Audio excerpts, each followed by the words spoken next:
Good evening, everyone. Ujuananem, Julia Lafreniere and Indigenous, Camperville Gunji, Treaty 4, Mpaba Joel Lafreniere, Indigenous, WAG-Qaumajuq. Thank you very much for joining us this evening. My name is Julia Lafreniere. My family is from the Metis community of Camperville, Manitoba, located on Treaty 4 territory. I'm a member of the Stony Point Local of MMF, and currently I am the head of Indigenous initiatives at the Winnipeg Art Gallery, Qaumajuq. I'd like to acknowledge that the Winnipeg Art Gallery is located on Treaty 1 territory. The Nahiawak and Anishinaabe were signatories to that treaty. The WAG is located on the homeland and birthplace of the Metis Nation, as well as the unceded territory of the Dakota, Lakota, Nakota, and Dene nations, which means that they didn't enter into any treaty agreements with Canada. However, the territory is still on their homeland. The WAG is the home to many Inuit artwork, and Northern Manitoba is part of Inuit territory, Inuit Nanangat. The artwork in our collection are both permanent and long-term loan from the government of Nunavut's fine art collection. I take the role of the spiritual care of these artworks very seriously, as I recognize that they are not on their homelands. And until they go back to their home, I care for the spirit of the artworks in the proper ceremonial way with feasting and prayers. There would not be an Inuit Art Center or Qaumajuq without these artworks, so I'm very grateful to them and their makers. The water that the Winnipeg Art Gallery receives is from Shoal Lake 39 on Treaty 3 territory, which has been under a boil water advisory in order to provide the city of Winnipeg with clean drinking water. I begin by saying all these things because Canadians cannot continue to be ignorant to the reason we are able to live and exist on these lands today, which is due to the original caretakers, the Indigenous nations of these territories.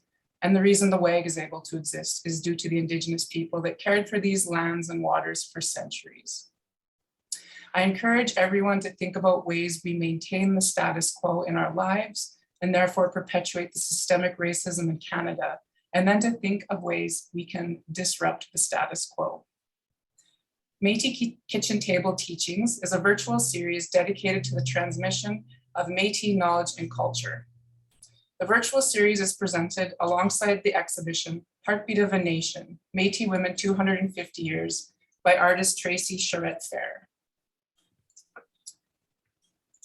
I'd like to thank the exhibition sponsors, the Manitoba Metis Federation and Infinity Women's Secretariat for their support and ongoing engagement. There are 2 more events coming up in the Metis Kitchen Table Teaching series. One is this Wednesday, October 20th, The Story of Script with archivist William Benoit. And the next is Wednesday, October 27th, Red River Spirituality Beyond the Stereotypes with Dr. Chantal Fiola.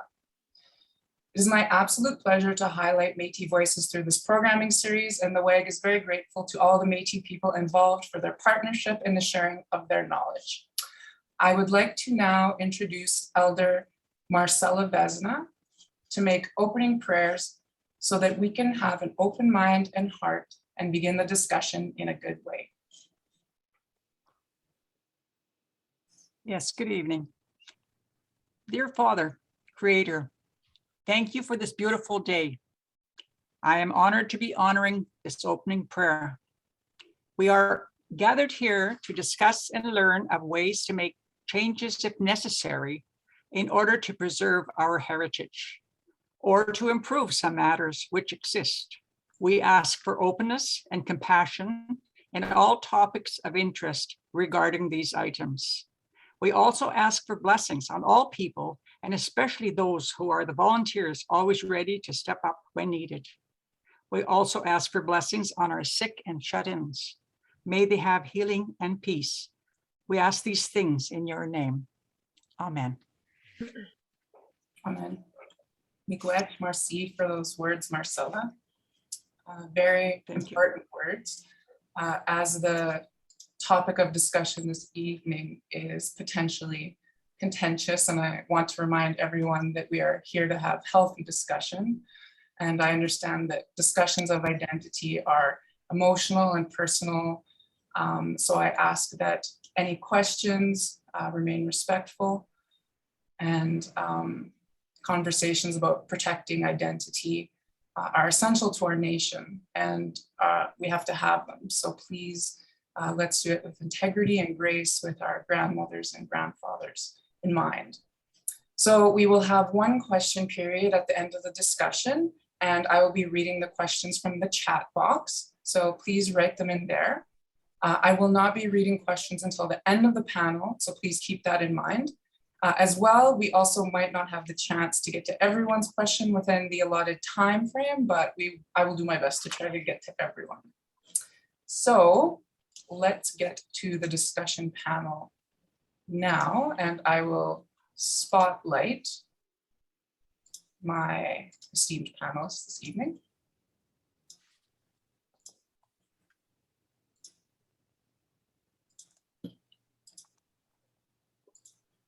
And ask them to unmute themselves. Perfect. So thank you to my panelists for being here this evening. I'm very humbled to be speaking to each of you, and thank you for agreeing to be a part of this timely discussion. So tonight's event is titled Race Shifting, Identity Theft, and Protecting Metis Culture. The last few years have seen the term pretendian coined to describe those who claim Indigenous heritage. However, those often prominent figures are outed as culture thieves with no ties to Indigenous communities. What can we do to protect Metis culture and identity? And why is this phenomenon happening? And why is the Metis culture seemingly so susceptible? That's a tongue twister. So we'll let all the panelists introduce themselves. Minister Goodon, do you mind going first? Sure, I can go first. And it's with quite a bit of humility that I'm here with this very esteemed panel, and I want to say how honored I am to be here. My name is Will Goodon. I am currently the Minister of Housing and Property Management for the Manitoba Métis Federation. But as most people know, I have fingers in different pies, including the nationhood discussion that's been happening for a few years now. And it is quite an honor for me to be here to talk about that and at least provide my perspective. Thank you. Awesome. Kyra, do you want to go next? Sure. So Tansei, Makaremang Ikwe, Indigenous, Dakbain Dunji. My name is Kyra Delaron, and my spirit name is the Black Loon Woman. I recognize that my family comes from Duck Bay, Manitoba, but I was born and raised here in Treaty 1 territory, which is the heart and homeland of our Métis Nation. I'm very honored to be here today with all the panelists. I'm currently the Provincial Youth Chair at the Provincial Youth Advisory Committee for the Manitoba Métis Federation, and I'm also a student that is going to Red River Polytechnic, who will be graduating this year in community development. So I'm very honored and very excited to work for our nation, and I'm very excited to participate in this conversation. Miigwech, Dr. Perron. Hi, I'm David Parent. So many of you probably don't know me. I moved to Winnipeg 2 years ago now. But I grew up on the West Coast in a place called Maple Ridge. My grandmother, though, Rose Monkman, comes from a little place in the Interlake called Minnewacan, or at least that's where she lived as a kid and as a teenager, and that's where her family is from. Following rapid land dispossession of Métis communities in the 20th century, she and many of her relatives moved to the city. Much of my research looks at the migration of Métis people, but also the dispossession of our land throughout the 20th century at the hands of municipalities. Excellent, thank you. Laura? Oh, I have to unmute you. There we go. Perfect, thank you. So thank you. Wow. So hello, how are you all? Laura Forsythe, So my name is Laura Forsythe. My family Koyash, Roostertown, Oshawa. So my family a long time ago, well, in the 19th century, lived in Roostertown. Nosh my family Winnipeg Wikiwak. So today my family lives here in Winnipeg, and my parentis or my ancestors are Hoopy, Ward, Berard, Morant, and Sear. I am Nia Amachip, so I am a Red River Métis from the Red River settlement and grew up here in the heartland of the Métis homeland. So like the generations of women before me, so today I'm going to be here to speak about women. And why? Because my maternal great-grandmother, Nora Berard, was born at Roostertown on lands known as Lot 31, owned by my ancestor, Jean-Baptiste Berard, and his wife, Helen. And my lineage includes Joseph Hoopy, who fought at the victory of Frog Plain while his wife stayed at home with their children, raising them. So my maternal great-great-grandmother, Sarah Morin, came to Roostertown, and following World War I, Sarah Morin carried the family and was everything to everyone, because Pleurisy took my great-great-grandfather and she wrangled cowboys, ran a farm, and raised a family of 15. So like the women who surrounded them. And so today I really want to bring a voice of women, because Maria Campbell has stated that women are the nurturers and the protectors of the nation and of our families. And I want to honor women in my family, how I've done so with my commitment to the nation. So my family has been in the Winnipeg region since the inception of the Metis Nation, with our women serving as equal contributors into the pursuit of nation building and to who we are as the Metis, right? And so in keeping with those strong exemplars of strong Metis women before me, I've taken on numerous roles within my government. Not only am I a citizen of the MMF, I'm also an elected official at the local level, having co-founded the University of Manitoba, the Bison Local, to assert educational sovereignty. I sit on the Métis Employment and Training Local Advisory Committee to ensure the voices of students are present. And I'm also a tenure-track faculty member at the University of Winnipeg in the Faculty of Education, where I get to teach teachers to ensure that we are included in the stories that we tell. And I'm just so excited and honored to be here. Thank you to the elder for her prayer. Thank you to MMF. Thank you to the Affinity Women. And then thank you to Juliet to thinking of all of us to come together and have this conversation. Miigwech, my pleasure. Dr. Leroux, if you would like to introduce yourself. Wow. What an amazing group of people. I feel really, honored to be here. And just also just in terms of the introductions, the fact that you're all talking about more recent Métis history, like in the 20th century, is so important, particularly because of the issue that I'm going to be addressing. So it's just wonderful to hear you, talking about your families and your communities in that way. My name is Darryl, and I'm a professor at St. Mary's University in Halifax. I'm French Canadian from Sudbury. Both my parents are French Canadian from that region. And all my ancestors basically come from Quebec. I write about that quite a bit in relation to my research on this topic of race shifting, which I think I'll get to address shortly. I'm happy to be here. Julia did a great job putting this together. So I just want to highlight that. Thank you for inviting me. And I'm just really looking forward to this conversation. Thank you. So I think we will begin with you, Darryl, Okay. just to sort of frame the discussion. So in your book, Distorted Descent, White Claims to Indigenous Identity, it discussed, amongst other things, race shifting as a social phenomena. Mm-hmm. So maybe firstly, can you define what you consider to be race shifting? Sure. Yeah. So as an academic, one of the things that we are trained to do is to identify particular concepts that will help us to explain a certain phenomenon in society. And so the concept of race shifting comes from the work of an anthropologist in the United States, whose name is Circe Sturm. And so Circe wrote a book called Becoming Indian. And it's about, this was in 2011, I think it was published. And it's specifically about this movement in the United States where white Americans are wrongly claiming to be Cherokee. So for those who aren't aware, there are over 300 self-identified Cherokee organizations who really have no relationship with the 3 federally recognized tribes, 2 of them in Oklahoma and 1 in North Carolina. So Circe develops this idea of race shifting to explain that phenomenon. So I borrow that concept, which is often what academics do. And for me, the reason I borrowed it was because it'd been used in a similar context where people who are socially and politically white, in this case, Americans, in my case, Canadians, for some reason turn to an Indigenous identity. And the dynamics of that are a little bit different in Canada than the US. And, maybe we can get to talk to that a little bit.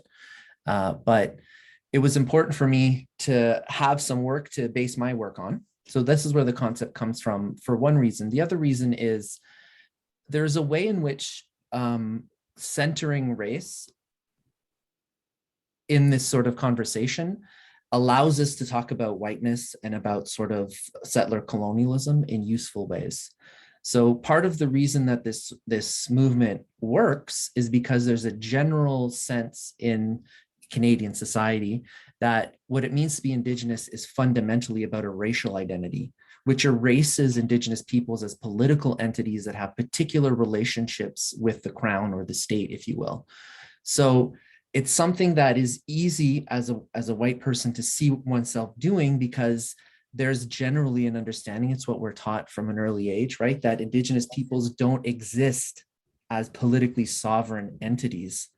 Therefore, stealing an identity in that sort of a context without ever having to consider what Indigenous peoples might have to say about that is sort of, I don't want to say it's natural, but it's made to seem natural.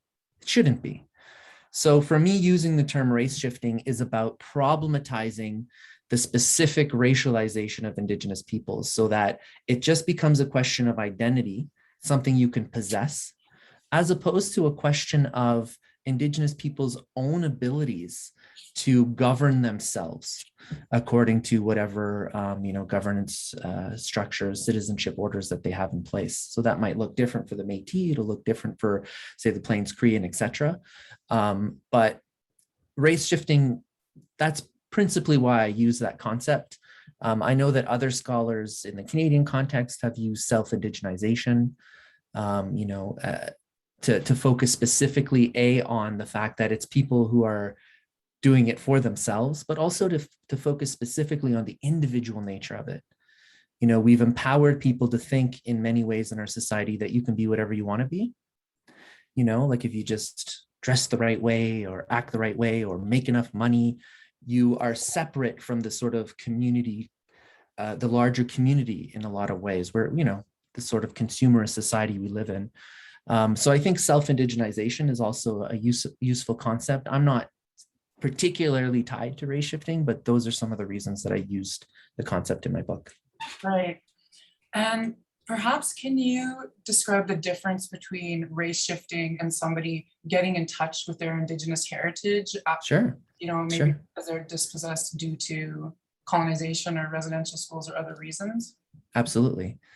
So, I mean, one way that I use the concept, well, the way that I use the concept in my own work is to refer specifically to French Canadians who have been socialized as white for over 3 centuries, right? So it is a movement largely where individuals are relying on an ancestor, an Indigenous ancestor, or a made up Indigenous ancestor, it depends, who's born usually before 1650. And so that's the case in my own family. I have 3, if I do my full genealogy, I have 3 Indigenous ancestors born before 1650. This is more or less common for French Canadians. And I get into why and how that's the case in my book, but it's not anything that makes an individual unique. It certainly shouldn't lead individuals to claim an Indigenous identity. So that's what I talk about when it comes to race shifting. When it comes to sort of policies and practices of the state that have led to all kinds of forms of disconnection, the sort of violent laws and practices linked to the Indian Act, to essentially child incarceration and or child removal that have gone on for quite a long time in our society. I actually don't have much to say about that situation, because for me, that's about Indigenous peoples finding themselves in whatever way that is, about how those forms of reconnection work. So I don't intervene in those types of conversations because I don't think it's my place to. And they're also obviously very fraught for all kinds of reasons linked to the colonialism that you're mentioning, Julia. So for me, I focus on those types of claims that we're talking about this period of time that is quite different than something linked to the Indian Act, which would have been the last 150, 160 years at most. We're talking about claims that go back over 300 years, and in one case, over 400 years. Right. And so why do you think that white settlers, particularly French Canadians, why do you feel like they're doing this? Like, why did they claim Indigenous identity based on an ancestor from 370 years ago? Yeah, I mean, I think there are lots of, reasons that we could discuss. Maybe the one that I'll focus on relates somewhat to the title that you have for us. One of the things that I've started to say, when I'm in conversation with people, is that I think we can, if we know history, which I'm sure all of you do, you've talked about it already, we can't be surprised if white people are going to steal from Indigenous people, right? And so I think that there's this there's this theme to Canadian history that is getting articulated. It's getting expressed in a way that might seem a bit surprising and counterintuitive, but it's been a long time coming. So there have been individuals making these claims here and there over time. I mean, Grey Wolf is a great example, but there's all kinds of others. And there's just momentum that over time, what will happen is white people will just start claiming that they're Indigenous, right? In ways that clearly violate Indigenous people's self-determination and sovereignty, and will do it in the name of reconciliation.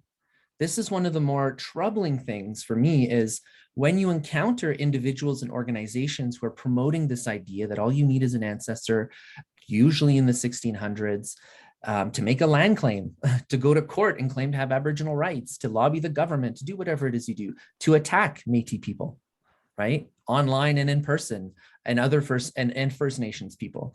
One has to think that there's a certain power in that, right? That people have to really believe that they're in a place where they can claim that and have no real ramifications for those claims, and actually see them as accepted in all kinds of different institutional spaces, because that's really where the success of this movement is. Universities, school boards, et cetera, that don't really have policies and just accept self-identification at face value. And so it's been difficult for me to encounter people who are doing this in their own minds in the name of reconciliation, and are using the language of decolonization or reconciliation to justify what they're doing. It can be quite disarming, especially if you see what's happening and you kind of understand it, and then all of a sudden everything gets turned on its head. And so I've been committed to developing the analytical tools to really intervene in those efforts, to ideally put a stop to them, but provide tools for people who are concerned about this to understand what's happening and to be able to strategize how to oppose it. Right. And that's really been my commitment now for the past, I'd say, 5 or 6 years. Right. That's really important. And also want to mention too, like, it's important for Indigenous people to do this work, but also all the labor can't be on us. So I really thank you and commend you for the work that you're doing in the research that you're doing about this. Miigwech. So maybe we'll move on to Dr. David Parent. Let me unmute here for a sec. There we go. So we talked a little bit before about how, like, many people claim they are Métis, but the question is how. So what would you say to that question? Yeah, so I would say that there's numerous, and Darryl's already alluded to this, that there's numerous ways in which claims are made. But I do want to focus on specific ways, and I want to extend perhaps what Darryl is talking about. So it's also important to remember that Indigenous scholars have been theorizing white people and whiteness for decades. And I'm thinking alongside people like Emma Leroux, Howard Adams, as well as international people, people from Australia like Aileen Morton Robinson. Whiteness from the perspective of indigeneity and writing about its effect on Indigenous peoples is an enduring legacy of Indigenous studies, of which I'm trained in, and thinking alongside how other Indigenous scholars have thought about what I'm starting to really understand now is these parasitic tendencies of whiteness to latch itself onto our bodies, to extract our life forces, to extract the so-called culture of the Métis. And however, and this is where I kind of want to go with this, is Darryl's spoken a little bit about identity and as well as culture. And I want to encourage us to maybe think away from these concepts. And while they've been inculcated in our communities for decades now, one of the things that we can learn about the history of these concepts is they've also been integral to our dispossession. So, and I want to speak first on culture. Culture has been the way in which anthropologists, ethnohistorians, and so forth have represented us based on their own ways of understanding the world. It hasn't been the way in which we necessarily understand ourselves within our families, around our kitchen tables, around in our kitchens, at our camps, in our family context. And it also has not necessarily, and so that's one issue, is the use of culture. Now, culture also has fused with law in ways that have dispossessed us, and I hope that we will get to talk a little bit about this today. But for instance, we know that the Cunningham decision made Métis people on the settlements have to essentially choose whether or not they would maintain their relationships with First Nations or if they would become just Métis. This is no work. So colonialism works and has worked since the 1870s with the Manitoba Act to de-indigenize Métis as an Indigenous people with relations to other Indigenous peoples in this place.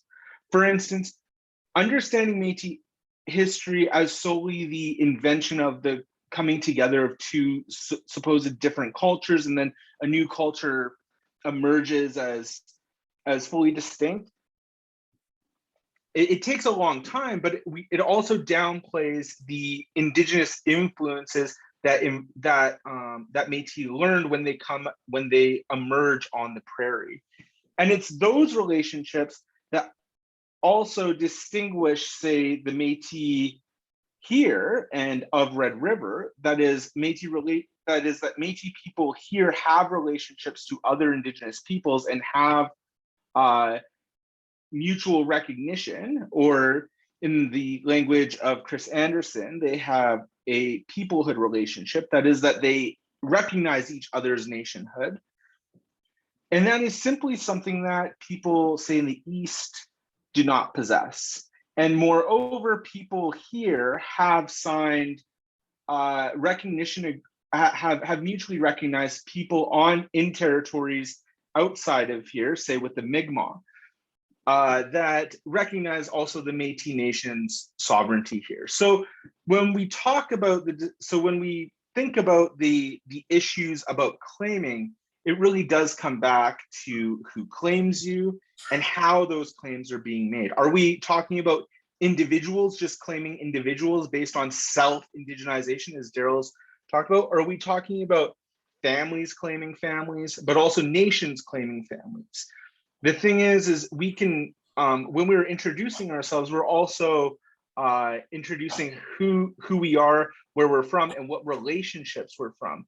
I was going to ask Kyra, for instance, if she had any relations in St. Laurent, given her connections to Duck Bay, but also her name, right? So we also understand from reading Métis history the social geographies of these territories.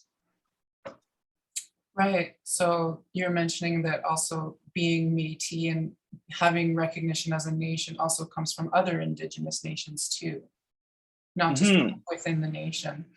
So do you think that the sort of binary, like that Métis came from Indigenous and French Canadians, do you think that binary sort of helps to perpetuate this idea of race shifting? Absolutely, because as Brenda McDougall has so eloquently stated in her newest article in an edited collection on the Daniels case, being Métis is not being part something. It is being part of something. And that something is the shared histories and knowledges and contemporary ways of being Métis, right? Like the actual everyday living experiences and interactions that we have with each other. When Laura, blows up my Facebook chat telling me to come to an event, that's her as someone who's important within our community pulling me into the community. It's these sorts of everyday relationships that mean our nation is continuing, because we're like our ancestors. We also want to build connections with each other, and that's what we continue to do. And that's something that I think Métis women continue to teach us and reiterate for us. And something that I think, as Métis men, we really need to listen to more of. Absolutely. Maybe can you speak about Métis Territoriality, perhaps, and the connections of the Métis to Red River in the Northwest? Right. So the beginning. So the Battle of Seven Oaks is often in 1816 is often used as this moment in time where the Métis Nation asserts itself. Now, I think, and I was just teaching about the Battle of Seven Oaks about a month ago, and getting into not to be too detailed in the description, but one of the misunderstandings of the way that I think we normatively understand the Battle of Seven Oaks is that we think of, perhaps Grant's group as solely Métis, but in actuality, there were Cree and Saulteaux and Assiniboine people who are also part of his band that end up going to war at the Battle of Seven Oaks. So and it's not just that band, but if we also look at, for instance, some of the more recent work on buffalo brigades on the prairies, we can also see that Métis who are moving around the prairies hunting buffalo are traveling with their Saulteaux relatives as part of the camp. And in fact, in the Battle of Grand Coteau, there can be a strong argument that part of the reason why they're being attacked is because they're traveling in these multi-ethnic bands.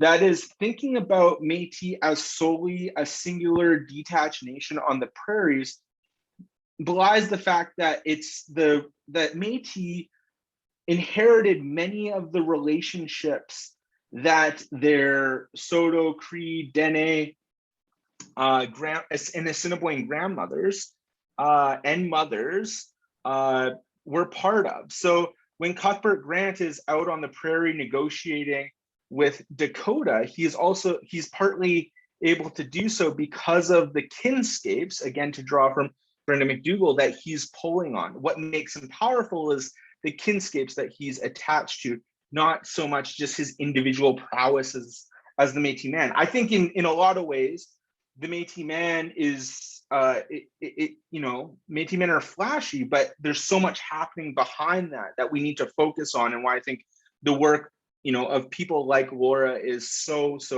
needed. Thank you. That's a perfect segue. Laura, a question. Yeah. Let's talk about Métis women. So what would you say that the impact of race shifting is on women?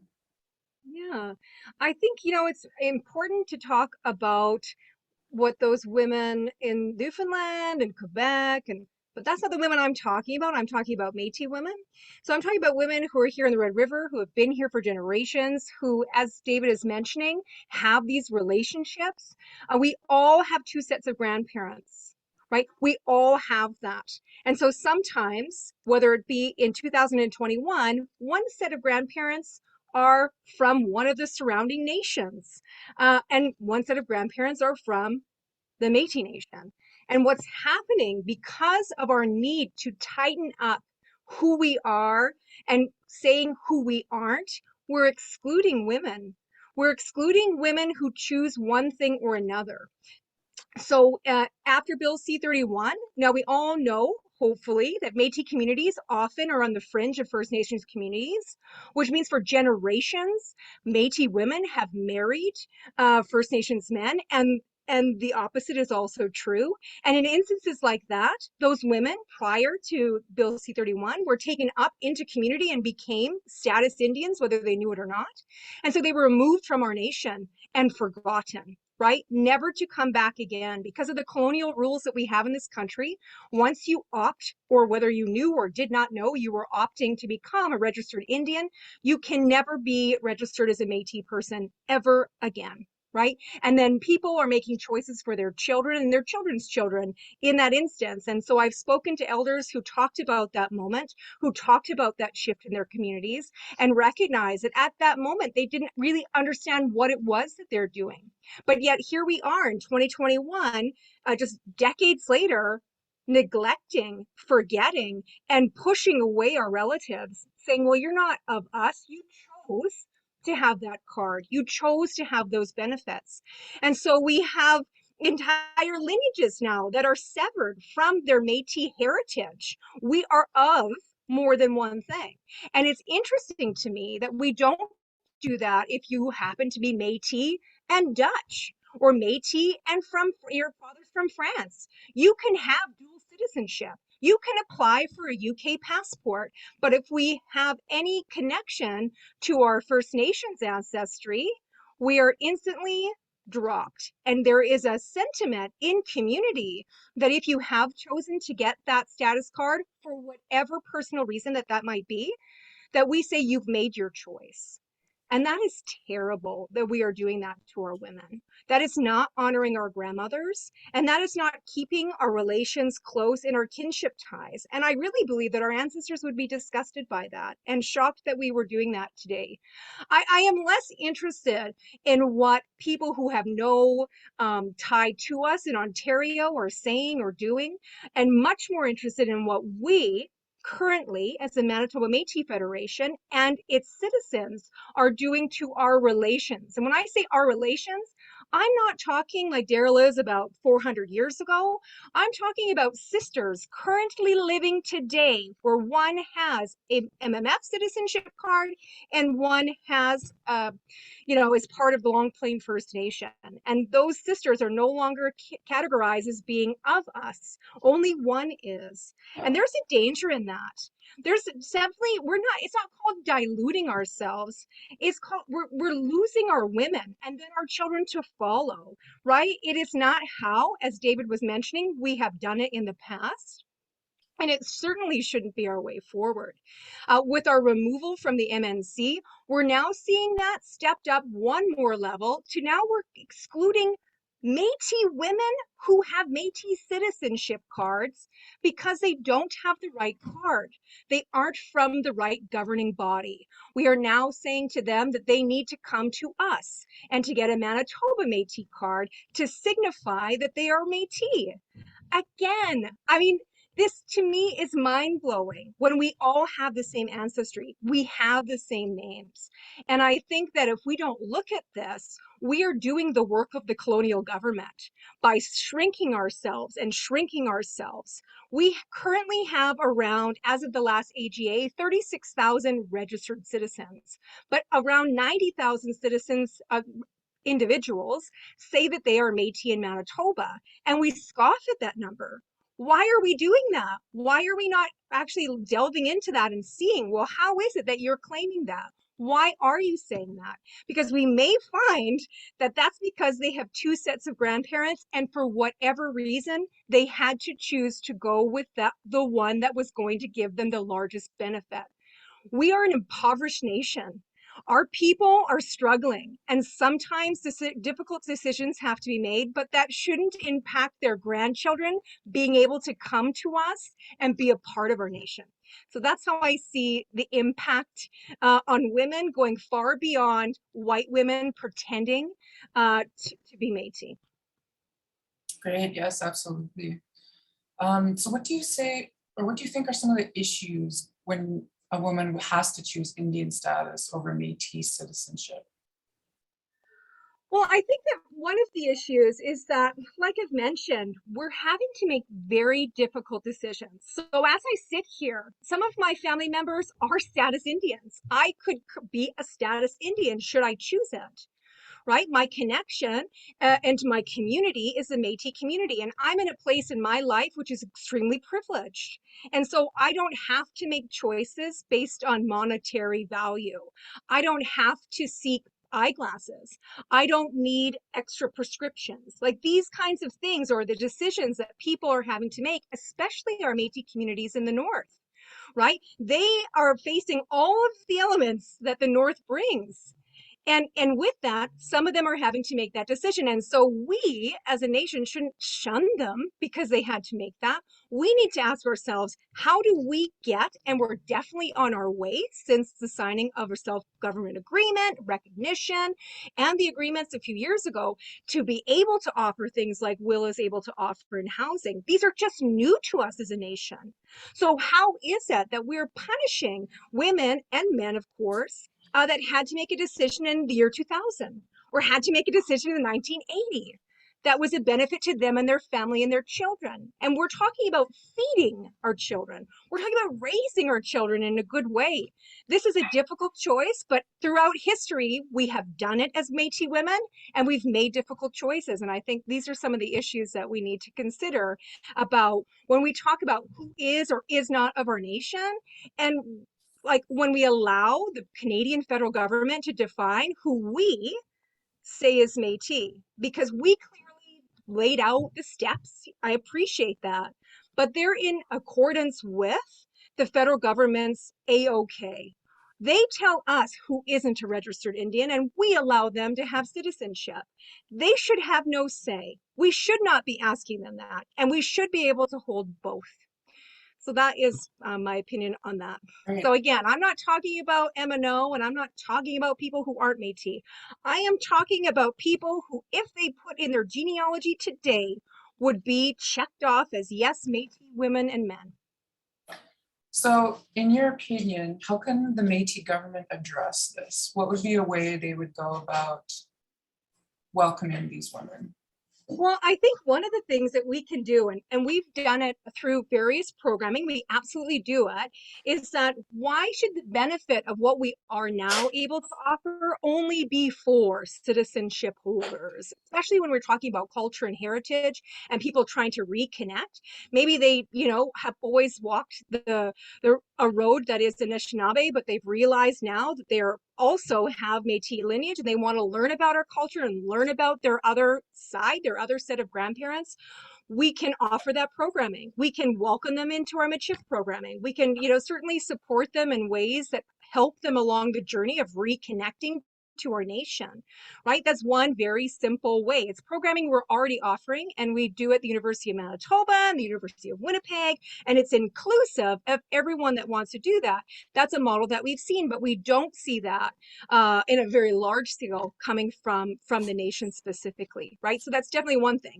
But this much bigger dream that I have is that we have an opportunity to have dual citizenship, that we recognize and assert we are the government who says who is and who is not, and we honor everyone who shares the same lineage as I do. And you do, and you do, and you do, and you do. There's so many of us already here, but this is what I'm saying, is that we need as a government to make this shift. We don't need to divide our people. We have seen that done in First Nations communities for decades. We don't need to be part of that as a Métis Nation. Right. So maybe now I'll ask Minister Goodon. That seems like a good place for you to jump in. How do you feel about this idea of dual citizenship? Oh, that's a very good question. Before I jump in there, and I do absolutely have some thoughts on that, but I want to say thank you again to Marcella for her prayer and the WAG and the panelists and everyone who's watching here or who will watch later on. I think we talked about this before we jumped on the panel, how important this conversation is about Métis identity. And one of the things that I've noticed in all the conversations we had so far is that it's a given that the Métis Nation is a distinct people.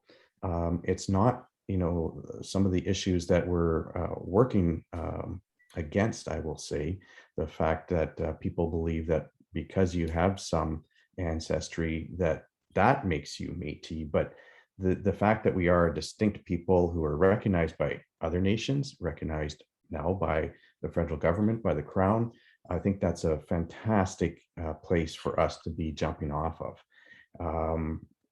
As far as the dual citizenship goes, I think there is absolutely opportunities here.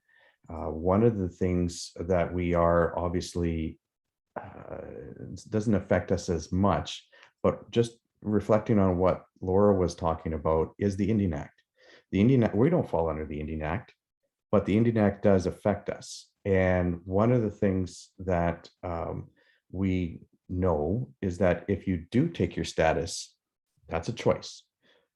But if you change your mind, there is laws upon laws upon laws that stop you from saying, I want to be Métis. I want to, I don't want to be status anymore. But it's literally impossible. Like one of the things that we have talked about in the past, and I know our former national president Clement Chartier has talked about, is the possibility that, and it may not be the right time now, and it might have to take some time because we have to fight for all the recognitions incrementally. So we needed to fight for rights, and then we're fighting for housing, and et cetera, et cetera. But one of the things that we will need to do at some point is to take this fight on legally, so that if there is a person who has, let's say they've chosen to take their Bill C-31, they're now registered status Indian, but they want to be Métis, and I know this isn't exactly what Laura was talking about, but if they want to come back, and that would be a good case to take to the courts, and eventually, obviously, that would have to go all the way to the Supreme Court for a really good legal discussion on that issue. So I think I totally understand where Laura's coming from. The prevailing sentiment in the communities, in the nation, is likely not going to be, that's not where we're at right now. There are a lot of, how do you say this, more experienced politicians, did I say that nicely, who have very firm opinions on this issue and on other issues, where I think that at some point, we will need people like Kyra to come along. The youth, to me, are the hope. I'm sorry, like I'm already old. I've got the gray hair going. I still have a lot to contribute, but I do think that the youth are going to need to be the ones who can carry the mantle on a lot of things, including this one. Absolutely. Maybe so we can talk a little bit about the Métis National Council a bit. And for those that are unaware, maybe you can speak a bit about why the Manitoba Métis Federation left the Métis National Council. Yeah, and I would hopefully I'm going to be able to explain this properly, because it is very complicated.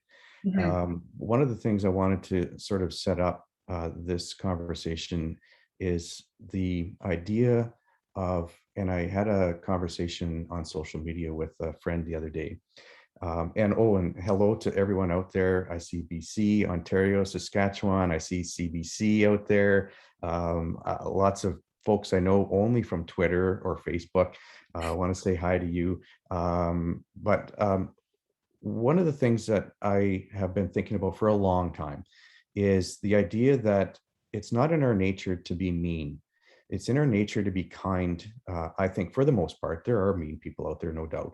But for the most part, we want to be kind. So when someone says, I'm Métis, we don't want to challenge them, get in their face like, no, you're not. You're from Newfoundland. You're not Métis. We want to be kind. And I think that kindness gets misinterpreted sometimes in the fact that people, we can't express ourselves properly without being mean. but what I want to flip that on its head a little bit and say, what about the Métis Nation? Now, who's being mean to the Métis Nation when we stand up and say, whoa, this is who we are, and we're the Métis Nation for lots of different reasons, and we talked about them before, and I really enjoyed everyone's talk so far, because I have learned a lot tonight already, and I have to like incorporate what I've learned into some of my thinking now. But is it we have these ideas of nationhood, the kinship ideas. I think that's extremely important. If you talk to any Métis person, you're going to be related to them eventually at some point. Like, we're all connected by 3 or 4 generations, and maybe 5, and that's stretching it a little bit. But one of the things, and my wife is a political scientist, and one of the things she talks about for nationhood and peoplehood is political action. And that is, I think, an extremely important one for us to, an extremely important marker of nationhood and peoplehood. But what happened at MNC is the Métis Nation of Ontario this has been an issue, and people have probably been reading about it on social media, reading about it in the press.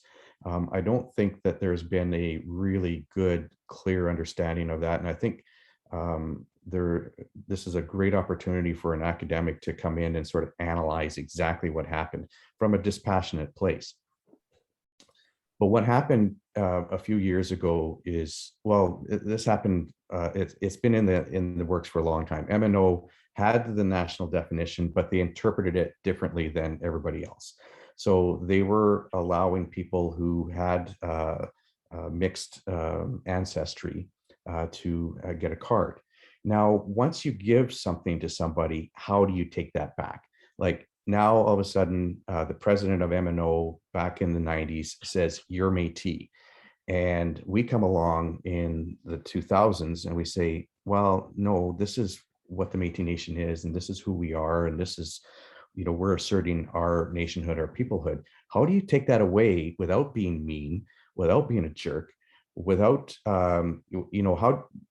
because that is part of me now, because you are, I identify as a Métis person in Mattawa, and you take that away from me, you are the bad guy. I know who I am. I'm Métis because somebody told me I'm Métis. Now, how do you take that away without being a jerk? Like, it's almost impossible, and that's why we have this emotional stands, these big political rhetoric. It's really difficult now to walk back this thing here. And I think if I, I've only been in politics for, I think, 6 or 7 years now, was involved made that we didn't put on the brakes. Sorry about that. So if there's any mistakes that were made, we should have taken a look at these things years ago.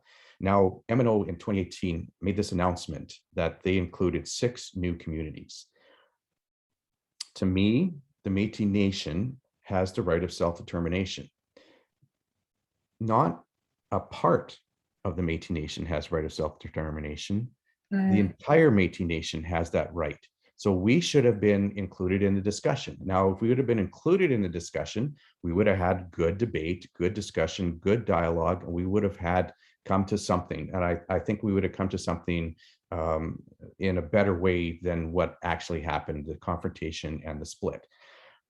But they didn't do that. They said, okay, well, Ontario agrees with us, the province of Ontario. So you got a provincial crown that says these communities are Métis. Well, who says the provincial crown has any right to do that? There is no precedent in that. The federal crown, well, they might agree with that. Well, again, what does the crown have to do with deciding who's Métis? So, and I also want to touch base on a couple of things here as well, where the words, and we talked about how words matter. When the MNO uses words to describe their new communities, they use different words to describe different things. And unless you are very acutely aware of what that word means. They'll use the word Métis. They'll use the word Métis Nation, and that actually they use the word Métis Nation properly, because then that's like Northwestern Ontario westward. They use the word Métis communities. Again, different. This is different than Métis Nation. They use the word voyageur Métis. They use the word historic Métis Nation. Again, these things are all subtly different, and unless you live in the bubble, you're not going to get it. But it's done on purpose in order to muddy the waters, so that if there's a Métis community in Mattawa that has Section 35 rights, or let's say Sault Ste. Marie. Obviously, we know that Sault Ste. Marie, there are Section 35 rights in that community. Are they Métis? Are they a part of the Métis Nation? Okay, well, one guy came back from Red River once in 1850. That connection to me is very tenuous and very thin. So when MNO did that, the rest of, well, at the time, there was some questions from both Saskatchewan and Manitoba. And the questions were, we wanted to know how this works.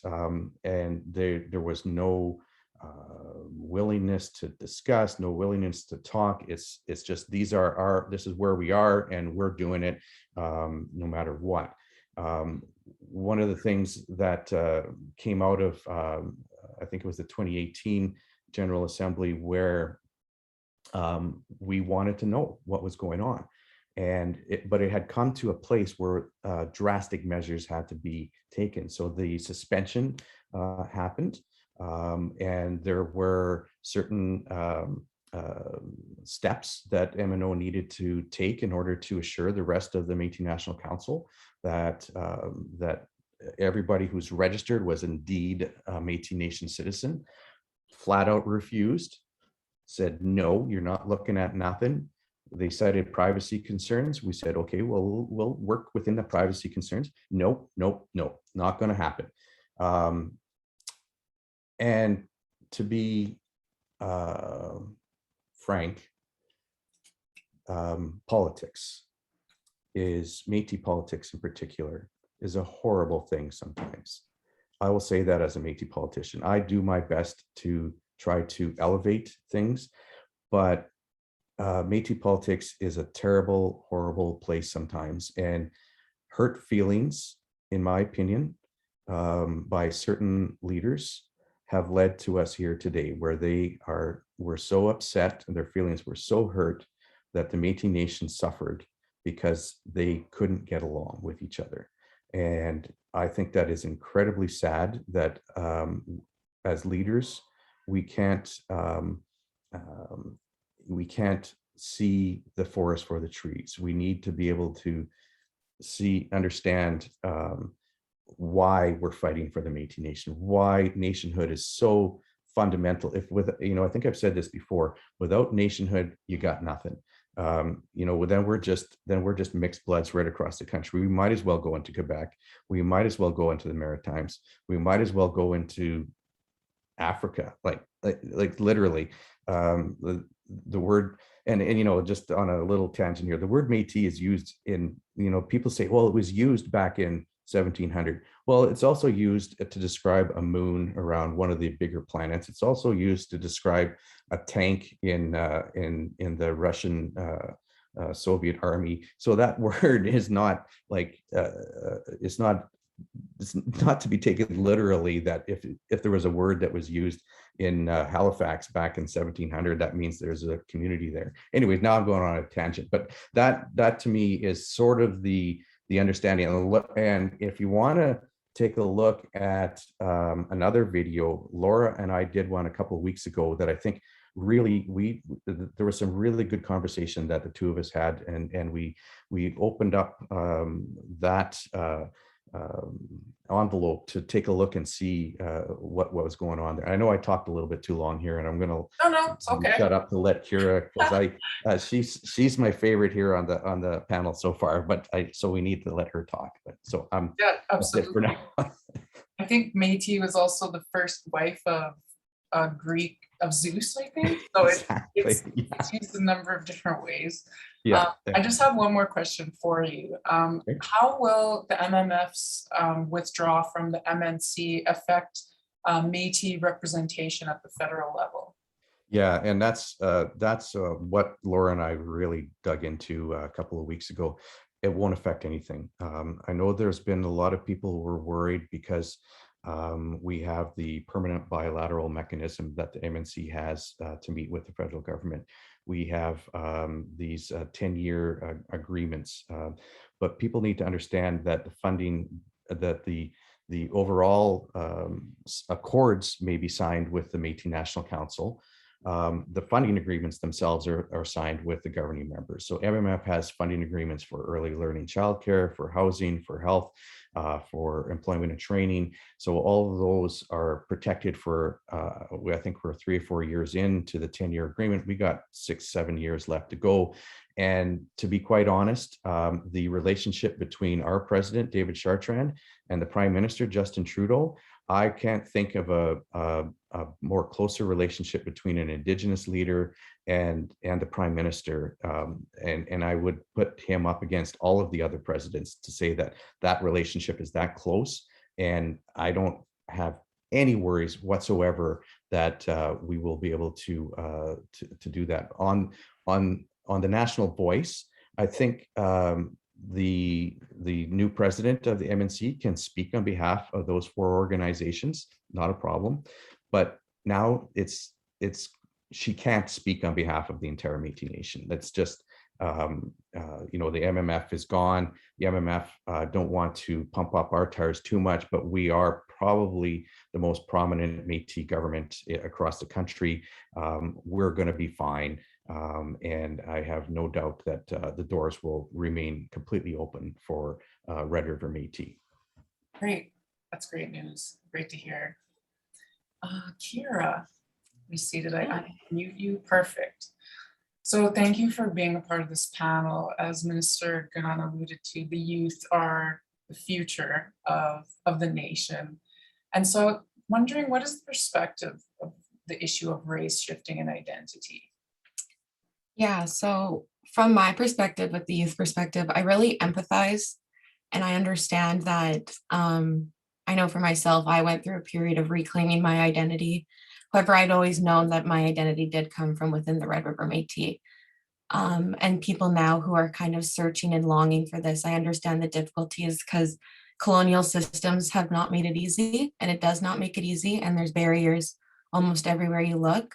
But I also recognize the importance of listening and learning. And I recognize that I was not living during the period where many generations and many families hid their identity. But in that period of hiding, the identity was never lost, which I think is something that is often confused, is they think that when we had a period where our elders and our families and our ancestors were not showing themselves and showing their full culture, people assume that the culture was just lost with them, which is not the case. And we are living proof that that is not the case.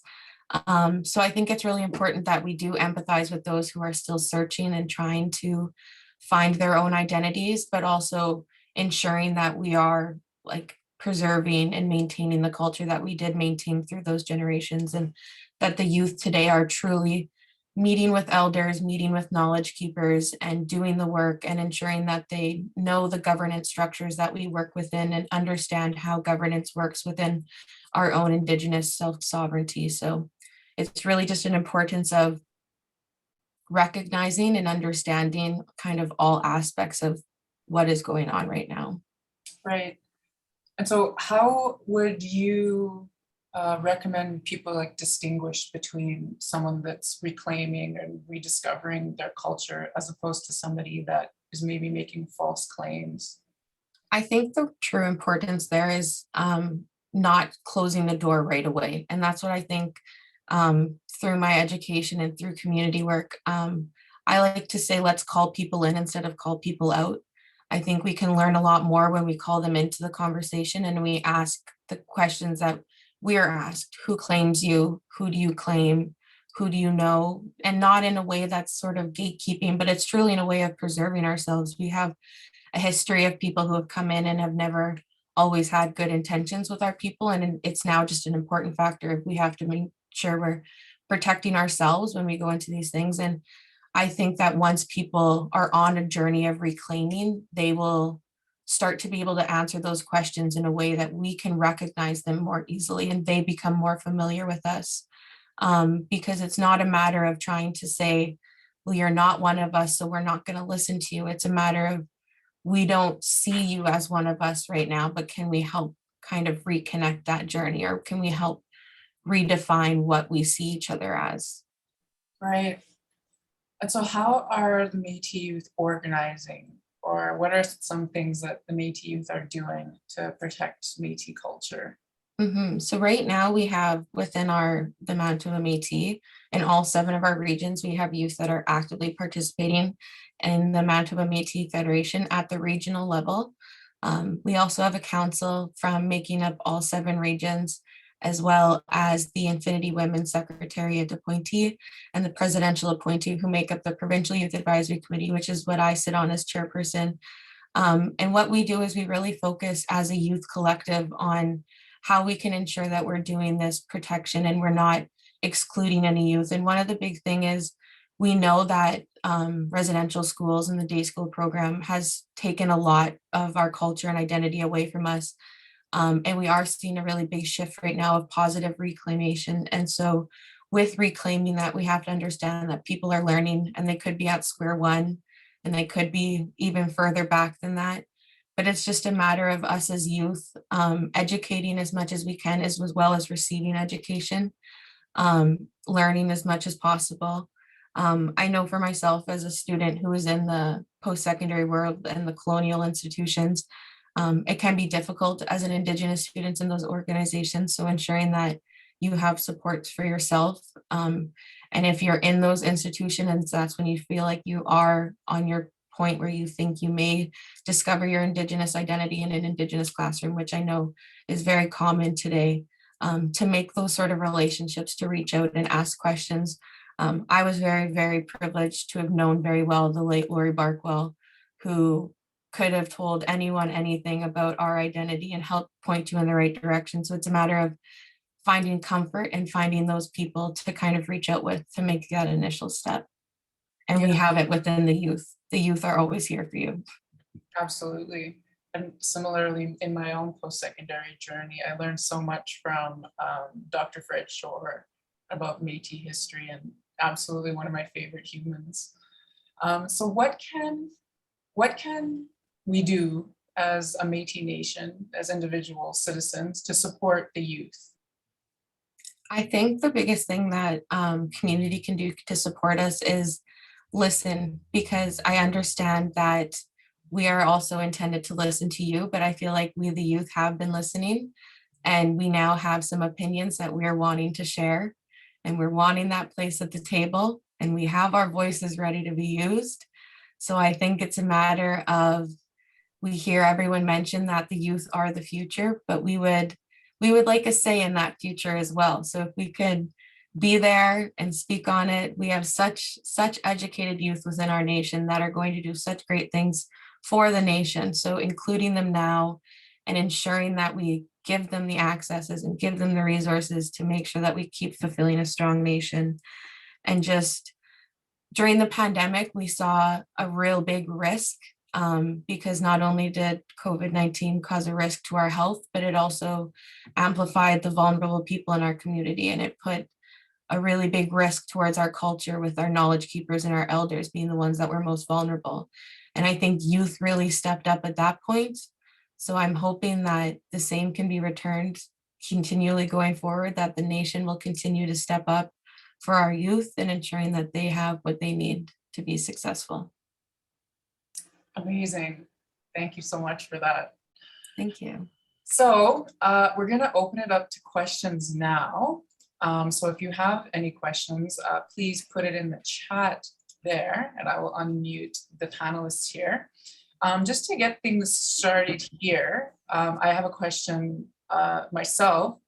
So moving beyond Indigenous self-declaration, which is sort of how people have been able to claim Indigenous identity in the past, but obviously is problematic. How can organizations like universities, corporations, how can they ensure that they're hiring Indigenous folks and not culture thieves? Julia, I'll answer that question, but I just wanted to comment on Kyra's, is that we Sure. need to understand the definition of youth within the Métis Nation. We're not talking about 16-year-old children. As you can see with Kyra here, this is an educated woman. Youth within our nation is 16 to 29, which means I'm going to call in David Parent, who's a youth. I mean, this is a doctor, was it a doctorate? You mean like, so we have doctors and lawyers 30. and just recently, but I mean, you know, like we're within the Red River Métis Nation, we have incredible individuals who are ready to take on all of the issues that are coming to our nation now. We don't wait 20 years till when Kyra is 40. We can do this now. We have the power, and as she's mentioned, we have the voice. And as we mentioned with post-secondary, I have my job now because in my speech, when I went to my job talk, I showed my card. This wasn't an ambiguous, maybe I'm Métis, hi, I'm Laura. I was like, this is my nation. This is who claims me. And this should be the process at every institution. If you want to hire authentic Indigenous people who are not just self-declaring their connection, but rather can state it unequivocally. We see this with the Inspire Awards. There are many scholarships and bursaries that require this. So why are we afraid to do this on a larger scale when the stakes are even higher? A tenure track professor is almost a lifetime appointment, and we're not asking them to prove who they are. We're not asking them to show their connection to whatever nation they have when they go to apply for these positions. So that's one way that I see that being a potential solution. Of course, then that excludes those who are non-status. But if you have those connections and you are able to get that letter from the nation saying how this has happened to you from the colonial government, then, you know, let's open and shift our way of thinking of saying there is no solution. There's nothing we can do as a post-secondary to ensure that this doesn't happen and actually solve and have some ideas. So those are some of mine. Does anyone else on the panel have some ideas around how to go about this? Yes, David. Yeah, so I think, you know, and maybe I didn't explain this well enough, but I think we really need to shift away from the language of identity because it leads us to this logic of self-identification. I am this because I say I am this. I mean, one of the easiest ways that we know how to understand if we're related or not is simply asking, what is your relationship to the Métis community? And it becomes a very very automatic thing. Now, of course, people may not know their relationship to the Métis Nation, but then we also have to have very difficult discussions about the fact that there are also that we may have relatives who may want to speak on part of the Métis Nation without necessarily having done the work to reconnect and to have familial relationships that they speak as a part of. When I speak, I try not to speak as a representative of the Métis Nation. I'm a representative of my family to some extent, but I'm sure many of the women would tell you otherwise. I can only relay information that they teach me, but it's also part of, you know, what are our jobs as academics. I'm not going to necessarily come out and sit and start defining the Métis Nation, but I am going to suggest that we pivot the questions that we ask of people. Asking how you're related to the Métis Nation is not that hard of a question to ask or to put into applications in institutions. However, what it does require is that white institutions especially actually start employing people of the nation to be able to have these conversations. One of the things that I've noticed in white institutions, especially in Winnipeg, is that what they like to do is they they actually sidestep the questions of Indigenous sovereignty by creating their own boards and representative bodies within their institutions to then claim authority and Indigenous authority within those institutions. So we can think about the ways that, say, Laura's position when she was the Métis inclusion coordinator was super unique because it was essentially the nation asserting itself in a white institution and funding that position. That is revolutionary in terms of thinking about how to push the envelope of making Indigenous sovereignty and Métis sovereignty in particular matter in those institutions, because it's the mattering of bodies in those institutions that actually matters. And I think that is, the government, like universities, for instance, art galleries, these institutions that are on our land need to be engaging with the government and respecting that sovereignty. 2 years ago, Will and I, we got to hang out for a little bit at the University of Waikato in New Zealand, and Darryl as well. The University of Waikato pays rent to the local tribe, right? So we need to rethink the relationships that Indigenous governments have with institutions that are on our lands. And my focus on municipal governments is to actually push our governments to say, hey, we can engage more at the local level and actually have productive conversations.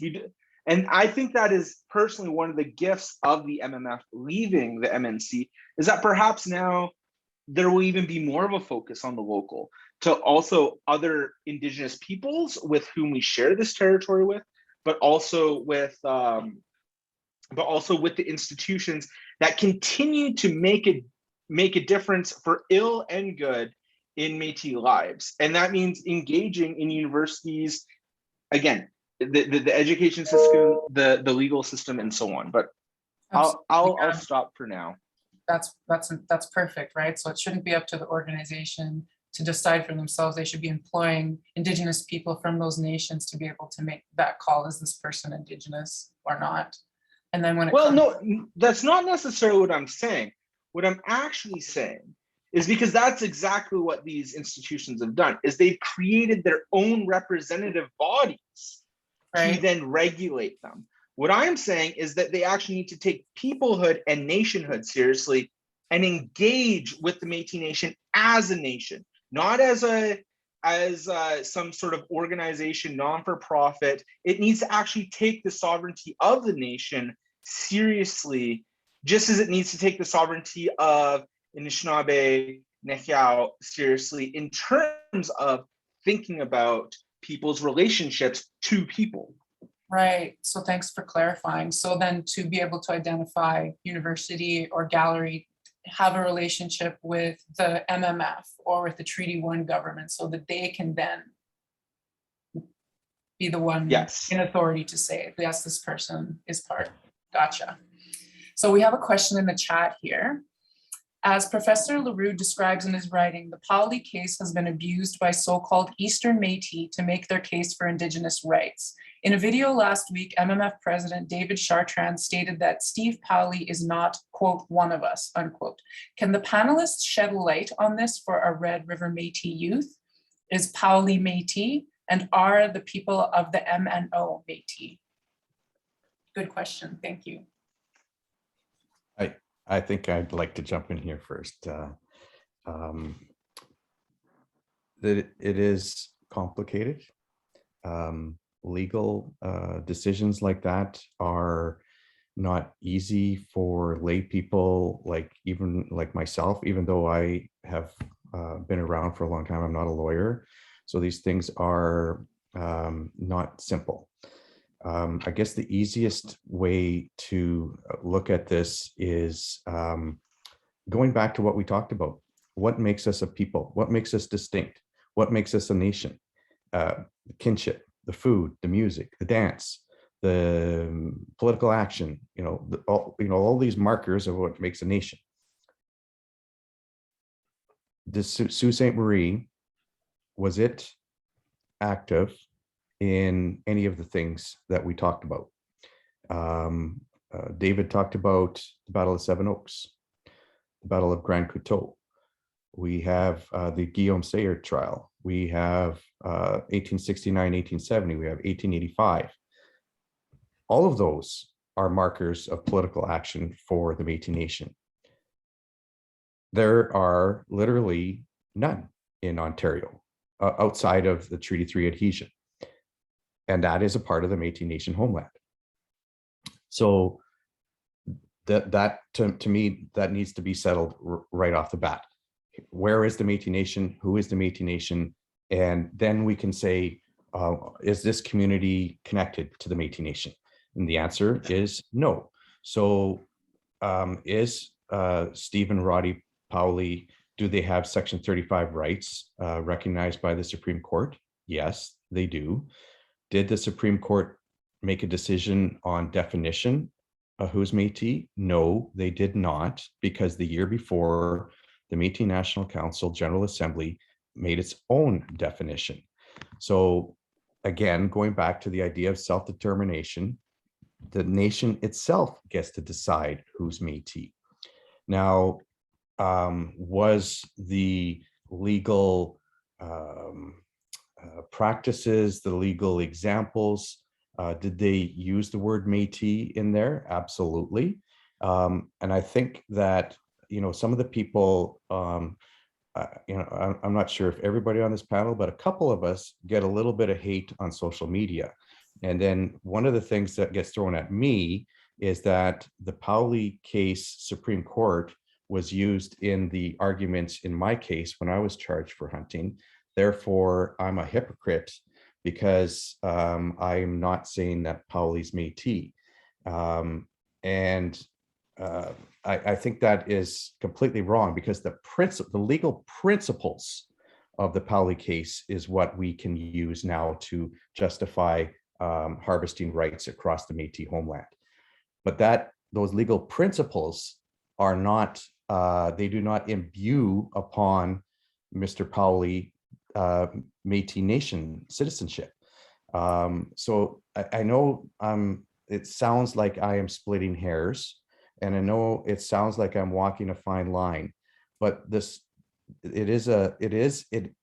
line is there, no matter how fine it is that he is not Métis. There was no connection. In fact, his connection is to the Algonquin Nation. And are there Métis people in Ontario? Absolutely. The ones who live in the part of the homeland that is recognized. There's Métis people who moved to Toronto, to Ottawa for employment, whether in their generation or their parents' generation or before that. There are Métis people in Ontario. There's no doubt about it. But the people that they are claiming to be Métis in all these new communities with their root ancestors are not Métis. They have the exact same ancestors that the Algonquin Nation claims as their ancestors. And Steve Powley is one of those people. His roots are to the Algonquin Nation. His roots are probably more towards European ancestry, but there is some ancestry there, and that ancestry goes to the Algonquin people, not to the Métis Nation. And that, to me, is the crux of the matter. I think that's a very good example where we can say, is a Métis racial category. And if you are just part this and part that, then everybody's Métis, including Steve Powley. But being Métis is not about being part this and part that. I'm Métis because I am all Métis, not because I am part this or part anything. Absolutely. Kyra, did you have something to add? I did, yeah.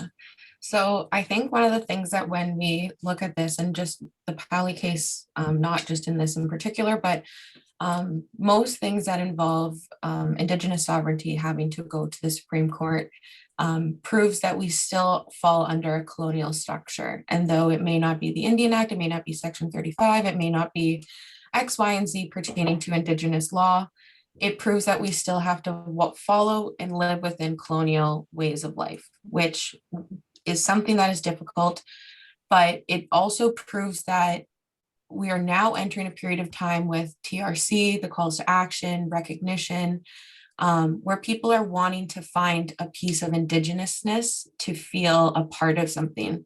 And I think that's what we're seeing now, is because we have Section 35, where we have the 3 titles, First Nations, Métis, or Inuit, it's easy now to look at which one you think you look most like, and you point and choose and say, that's me.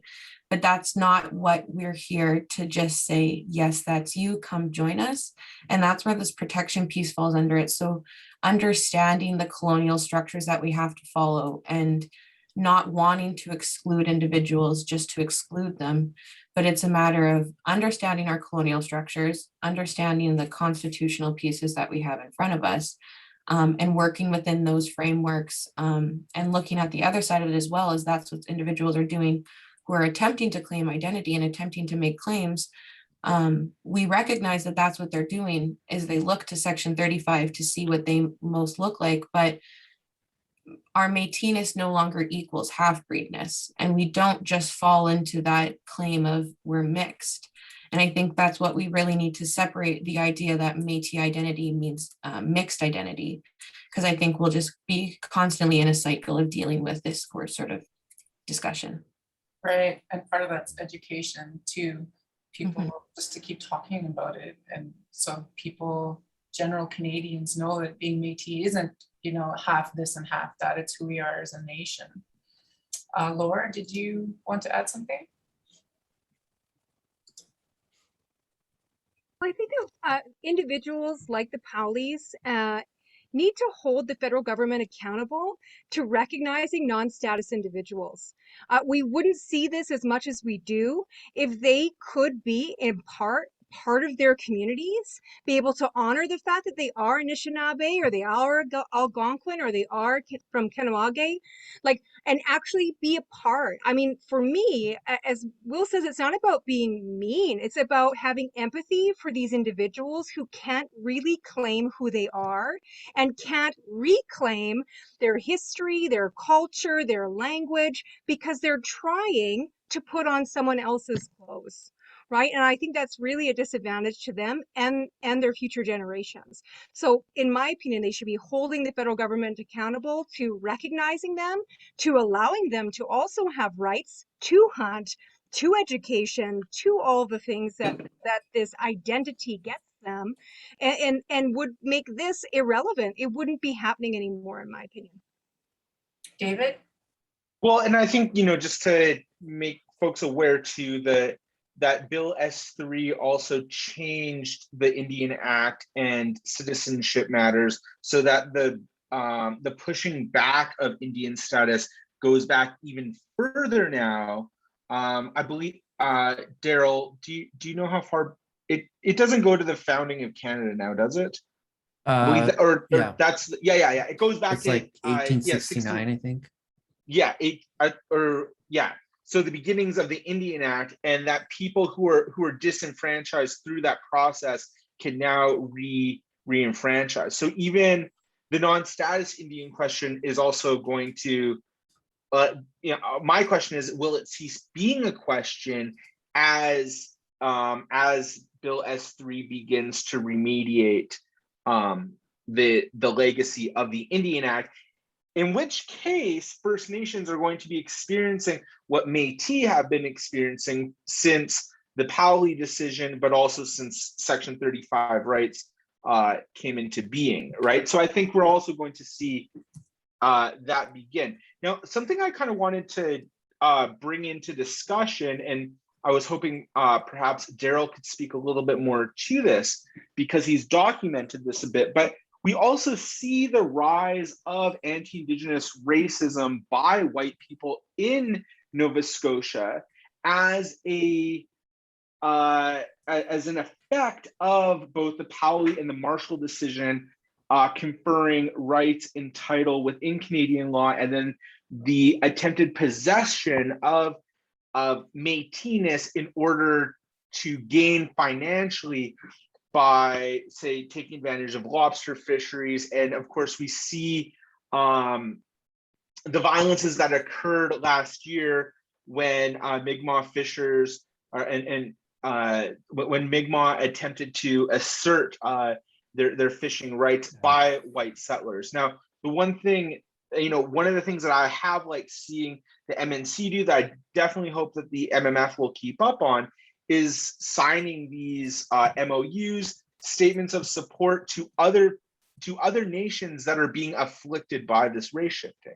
I think that is a positive note. It reaffirms our peoplehood, and it reaffirms our peoplehood and nationhood and their peoplehood and nationhood. But Darryl, I'm not sure if that's something. Yeah, I mean, I think the political, social context where I am is very different than in Manitoba, Saskatchewan, and Alberta, where there are individuals for sure who I think are making false claims to Indigenous identities in urban areas, perhaps, but it's not nearly as common as it is in a place like Montreal and Ottawa and Halifax, for instance, where literally people who are French Canadian, so who are Acadian or Quebecois or whatever the case are outnumbering actual Indigenous peoples in organizations, in institutions, et cetera, and not just by a little bit. And so, I hear what you're saying about empathy and about really kind of like, I wrote this in the first page of my book. It's absolutely necessary for those people who are disconnecting, who have been disconnected, to find any means possible to make that happen. But this is not what I'm talking about in my research, and this is not a group of people who have been friendly to Indigenous peoples, to First Nations people here, right? This is generally a hostile movement towards Mi'kmaq people, towards Algonquin people, Innu people, wherever the territory is. It's really ugly. Right. And it's leading to some very, very tense situations like the one last year, here in Mi'kmaq territory. But I just kind of want to put that out there, that at some point, these are political movements that aren't just about meeting people where they're at, meeting people because interpersonally we should be nice, and I agree with the context that's coming from, but this is a different social and political context. And more importantly, First Nations in these territories, from essentially where I am all the way into parts of Ontario, in the past 5 years have made a number of statements, public statements, including the MOU with the MNC, MMF, that the Mi'kmaq here signed, that are very clear. These people, it's not just that these people are not us, it's that these people are not Indigenous and they're harming us, right? And that's something that it's hard for people to say. And this takes years and years of being confronted, on a daily basis, is what I hear people talk about here, with these claims, and people really acting in quite aggressive and hostile ways towards, in this case, Mi'kmaq people, but in all those other territories I spoke about. And just to bring this up with the MNO, because Will sort of mentioned it, the MNO asked me to be on the Leroux panel at the, what's it called now, the Law Society of Ontario in 2017, have a good relationship with their leadership, might not anymore, I don't know. But for a period of time, the MNO did register anyone who self-identified as Métis, which includes thousands of white people, right? And those people are members today. You could see it in their own review of their files. There are about 5,000 of them. They call them incomplete files. What they're actually saying is these are non-Indigenous people, right? So these are people who are relying on ancestors largely in the 1600s. So I could have joined, my family could have joined. In fact, hundreds of relatives could have joined who lived in Ontario. And there was a Leroux who was a senator for a time, Jacques Leroux, not related directly, but he was relying on an ancestor in the 1600s. So I'm just saying that once, like Will said, once those people are in the organization, it's really difficult to get rid of them, because the current leadership has actually tried, right? If you remember a few years ago, they tried at a General Assembly, and there was a movement, a rush to have all these people show up, and they voted it down. So that's just something I want to put out there, that, that's about a quarter of their membership, Right. So it's a significant amount of people who have a say in the governance of the MNO. Not just to say, they are in leadership positions right now. They have been elected. Yeah. And it would literally be impossible now because it's more than a quarter. Like there are so many people, those are the incomplete files, but there's others who have connection to these new communities. Yeah. And it would literally be impossible now to have a Metis Nation specific governance structure in Ontario based on their population, because they would never get elected. They would never be allowed to vote. Just a couple of quick things here. Going back to what Laura was talking about earlier, and as a friend of mine was, I used to go eat Chinese food with a fellow by the name of Paul Chartrand. Some of you probably know Paul. I feel so honored to be able to have spent time with him years. We go for Chinese food. And one of the things he told me is this idea of mixed. And he says, well, if there's a person who is, let's say, half Swedish and their mom is Swedish and their dad is Mohawk.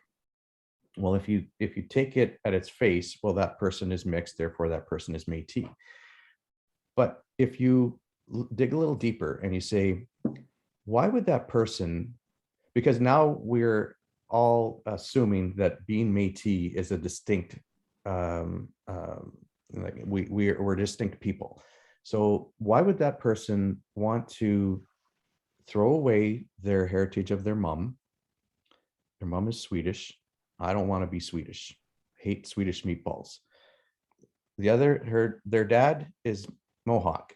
I don't like the Mohawk culture. I don't want to speak Mohawk. I don't want to do anything with the community.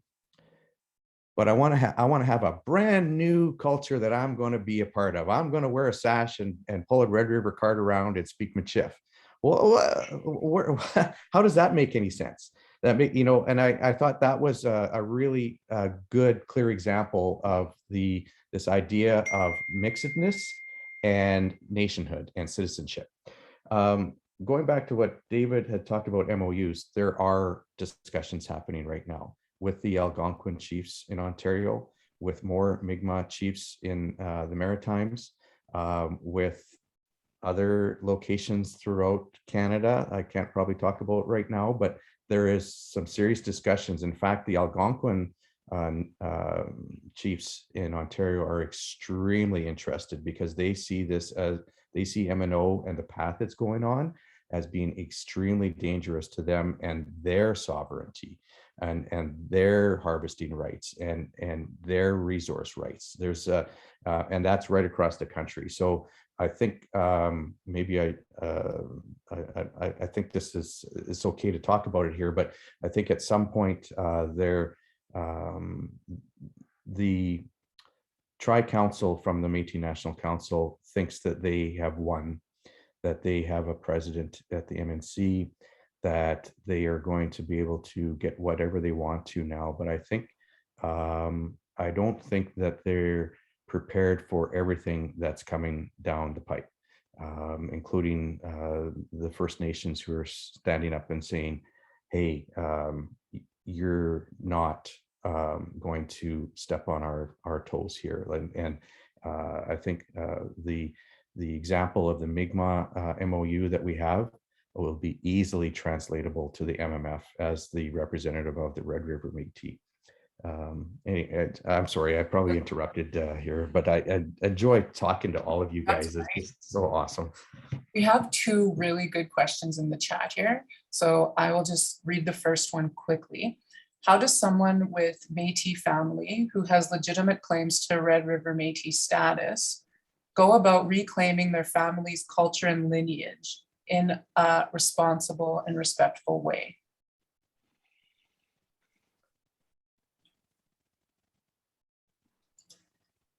Okay, Laura, yeah, you go. Yeah, I think one of the things that I impart on my students about how to learn to teach about Indigenous things is you go to the nation in which you are trying to learn about. You don't look up Métis and hit click and see what comes up. One of the things that we do have in the Métis Nation, two of the things actually, is the Leroux Institute, which has incredible learning publications. We have Pemmican publications if you want to read about Indigenous people or about Métis people and the relationships with First Nations people, written from a Métis perspective. There are lesson plans. There's a toolkit that you can get from LRI that has incredible resources for your family, not to mention your classroom. And there's also the Gabriel Dumont Institute, which has recordings of elders and sheets and sheets and sheets of just incredible knowledge that you can learn directly from Métis people that was gathered in partnership with Métis people. That would be my first step. It's all a click away. It's all completely free, which is really exciting. And there are resources for sale, of course. They have to fund themselves, but there are ways that you can start learning for free. The University of Manitoba has put out on the MMF Bison Local Facebook page, and soon to be at the university on a collected page, 15 different series talking to Métis scholars, Métis politicians, Métis elders, knowledge keepers, imparting their knowledge about what they are the expert in for you to learn from, right? There are constantly programming that we're putting on as the community from our locals. I mean, there's so many ways that you can learn about, what was stolen from you. This knowledge that you should have grown up with and been surrounded by can be given to you for the most part for free. So if anyone out there that wants to connect, they're not sure how to start, certainly reach out to me, Forsythe at uwinnipeg.ca, and I will help connect you. I'll send you some links. I'll give you the names that you need to know, because I think it is important that we reconnect. I love this idea that Darryl talked about and about David talked about those who genuinely are of the nation but have been disconnected for whatever reason. Kyra also spoke about it, is that there's ways to reclaim it. I have seen the journey of students over their undergraduate degree, having access to the things from the university. There are like different people, so much more confident, so much more aware of who they are and who their ancestors are by going to a series of events. And keep in mind that the University of Manitoba and the University of Winnipeg events are free and open to everyone. Right? So if you see it online, click on register, come to it. You're all here. So you are, you are interested and you are capable of coming to these type of events. So, and of course, the University of Alberta has things, there's all over the place, but I'm talking about Manitoba today. So don't feel slighted if I didn't mention your program. There's tons of things out there for you to learn and to connect to the nation. Great. Kyra? And I think on more of the legitimacy, not that the education part is not legitimate by what means whatsoever, but in terms of gaining your citizenship and beginning that process as well, it is as simple as locating your local and having that phone call. Your local is always the best place to begin within the Manitoba Métis Federation.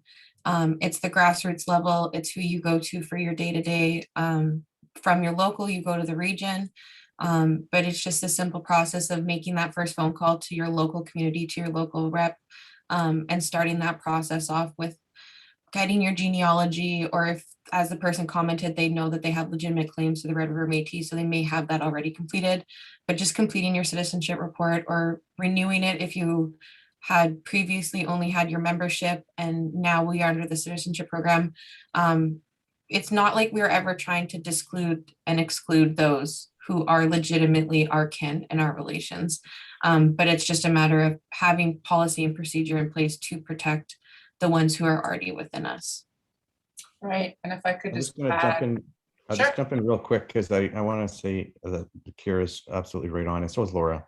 But if you find a local that's active, I guarantee you that if you come to a meeting, they will open their arms. They will, and you want to be a part of things. Like this is not just the MMF government. Now this goes back into who we are as a people. Like we are so warm. We will invite you into the kitchen table and have a cup of tea and some bannock.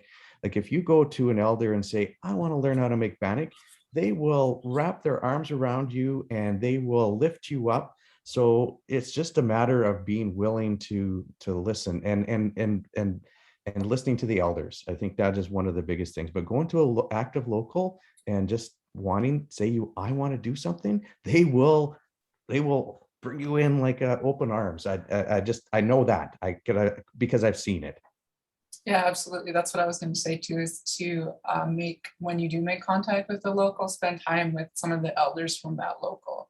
They are an immense wealth of knowledge and love, and it's a great place to go to learn. One last question in the chat here, and then I think we will call it a night. How might race shifters who have been hired in the academy or other institutions give back what they have taken? Wow, that's a tough one. Well, I mean, institutions haven't wanted to do anything when it comes to their attention, because it has come to many, many universities' attentions, for instance. That's where I work. And for the most part, they have either put their head in the sand, that's best case scenario, or they have literally empowered that individual to use human rights mechanisms to attack Indigenous colleagues. Why do they do that? Like, they do double down on things. And why do universities have that tendency? Is it because they've invested so much in this person that, you know, they can't go back now? Or why do they do that? I think there's a number of reasons. I'm just going to speculate about one that have been many, many discussions with colleagues about. I mean, one of the things that what we're seeing in, for instance, I'll give you an example. So there's this one scholar, they'll remain nameless, at a nameless university who didn't identify as being Indigenous, but the university was trying to meet its sort of quote unquote diversity targets for Canada research chairs, which are these sort of like elite type positions at universities. And universities have been forced by an actual lawsuit that a professor filed to stop just hiring white people for these positions, which had been happening for a very long time, and particularly white men. So they have to show that they've gone through a process to consider candidates and to make these positions, more broad, etc. So they literally, the university pushed this individual into claiming that they're Indigenous. And now this individual is a Canada Research Chair in Indigenous language revitalization, but isn't Indigenous. But the university and that individual, their fate is tied, because the university can say, we have met the requirements, or we are going towards meeting the requirements towards having Indigenous Canada Research Chairs. And this person is publishing on this topic and really has no, I won't comment on their work, but there's a way in which this, I think what David was talking about, the white parasitic, it's sort of, I don't know, it kind of like feeds on, it's feeding on each other. And so there's a way in which universities benefit from having people who are falsely claiming to be Indigenous take up quote unquote Indigenous positions, and students too. David? Yeah, and that's, I think often we think about these, institutions of whiteness that are core to, civil society, like governments, universities, schools, museums, these institutions that we think of as part of modern life. One of the unintended effects of court decisions like Powley and Marshall, as we've seen, but also the unintended consequences of things like the TRC, has been this wanting to do better, but also a way to maintain the legitimacy of not doing too much, right? Mm-hmm. So universities will also do enough to legitimize themselves, but are they willing to take the next steps of engaging with Indigenous sovereignty, right? Yeah. Because it's still happening through, okay, we've done these many hires and therefore we are representing indigeneity. And one thing I'll say on here is indigeneity, I very much think about it as a social anchor to think about dispossession, but indigeneity doesn't exist as one concrete thing. it's something that we have used as a necessity because of the politics of dispossession and because of white people taking land and trying to control us, not as nations, but as populations, to quote Chris Anderson. So the issue is that these institutions also produce, as a result, their own forms of indigeneity and the very forms of indigeneity that they want to recognize in order to continue the particular political projects of institutions. So it is a house of mirrors, unfortunately, but I think knowing that institutions produce particular forms of indigeneity, it might also make us think about how we participate differently, right? And are we reaffirming? And I think it really comes down to, you know, for academics, anyways, I think very deeply about who I'm going to cite, and I think about, you know, the work that Laura is doing in terms of bringing Métis women's voices that have been so silenced within academic records. You know, that is her goal.